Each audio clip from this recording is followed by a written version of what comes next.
नमस्कार मैत्रिणींनो, स्वागत आहे तुमचं माझ्या चॅनलवरती। आज मी तुम्हाला एक सुंदर अशी बोधकथा सांगणार आहे। कथा खूप सुंदर आहे। व्हिडिओ शेवटपर्यंत ऐका। व्हिडिओ जर आवडला तर व्हिडिओला लाईक करा, शेअर करा। ज्यांनी सबस्क्राईब केलं नाही त्यांनी माझ्या चॅनलला सबस्क्राईब करा। चला तर मग व्हिडिओला सुरुवात करूया। बोधकथेचा विषय आहे इतरांशी तुलना।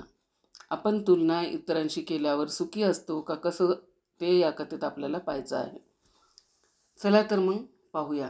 एक कावळा असतो, तो खूप सुखी आनंदी असतो।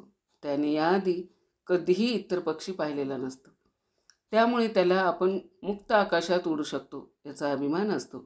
एक दिवस तो पोपटाला बघतो। पोपटाचा तो हिरवा रंग, लाल चोच बघून त्याला वाटते, हा पक्षी किती सुंदर आहे, मी असा का नाही। तो पोपटाला जाऊन तसे सांगतो। पोपट म्हणतो, जोपर्यंत मी मोराला पाहिले नव्हते तोपर्यंत मला सुद्धा असेच वाटायचे की मी किती सुंदर आणि नशीबवान आहे, पण आता नाही वाटत। मग कावळा पोपटाला घेऊन मोराला भेटायला जातो, तर मोर एका पिंजऱ्यात असतो। कावळा सुद्धा मोराला पाहून म्हणतो, तू किती सुंदर आहेस आणि नशीबवान सुद्धा आहेस, तुला एवढा छान रंग मिळाला, पिसारा मिळाला। तेव्हा मोर रडवेला होऊन कावळ्याला म्हणतो, मला तर वाटते सगळ्यात नशीबवान तूच आहेस। फक्त तू असा आहेस की कोणीही तुला पिंजऱ्यात बंद करून ठेवू शकत नाही, तू स्वतंत्र आहेस। हे ऐकून कावळ्याला कळते की तो किती नशीबवान आहे। असं आपल्या प्रत्येकासोबत असंच घडतं।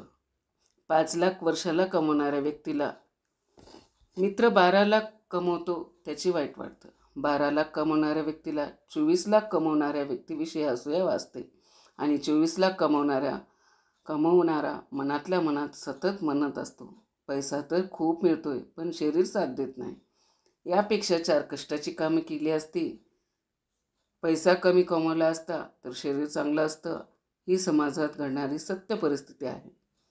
एक पत्नीला वाटते की मैत्रिणीचा पती खूप कमवतो, माझा नाही। पण तो पती खूप कमवतो, तो कदाचित त्याच्या पत्नीला वेळ देऊ शकत नसेल।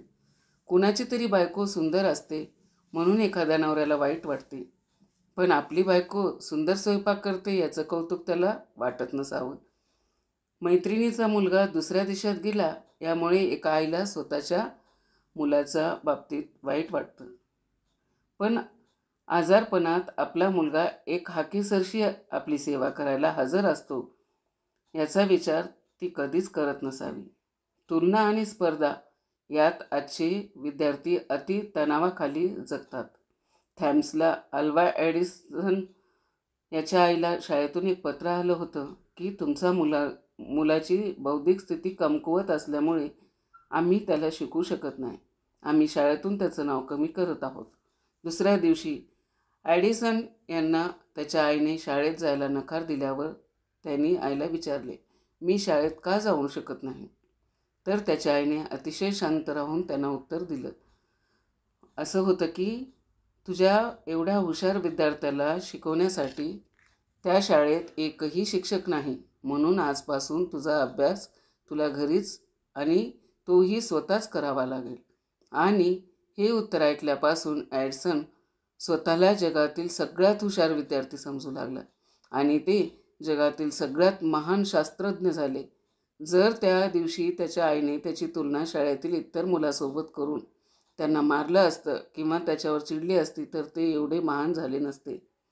जे आपल्याला मिळत नाही, जे मिळतं त्याला काहीतरी कारण नक्की असतं, ते कारण प्रत्येकाला सापडेल असं नाही, पण जे मिळाले त्यात समाधानी राहण्याचा प्रयत्न आपण नक्की करू शकतो। इतरांशी तुलना करताना मनाला खूप वेदना होत असतात, पण त्रास होत असतो। आपण दिसायला सुंदर नसू पण आपला हस्ताक्षर सुंदर असेल, आपले चांगले वक्ता नसू पण उत्तम लेखक असू, आपण लाखात कमवत नसू पण आरोग्य उत्तम असेल, आपण बाहेर देशात नसू पण जवळच्या लोकांच्या सानिध्यात असू, आपल्याकडे खूप पैसा नसेल पण आदर आणि प्रेम देणारे लोक जवळ असतील।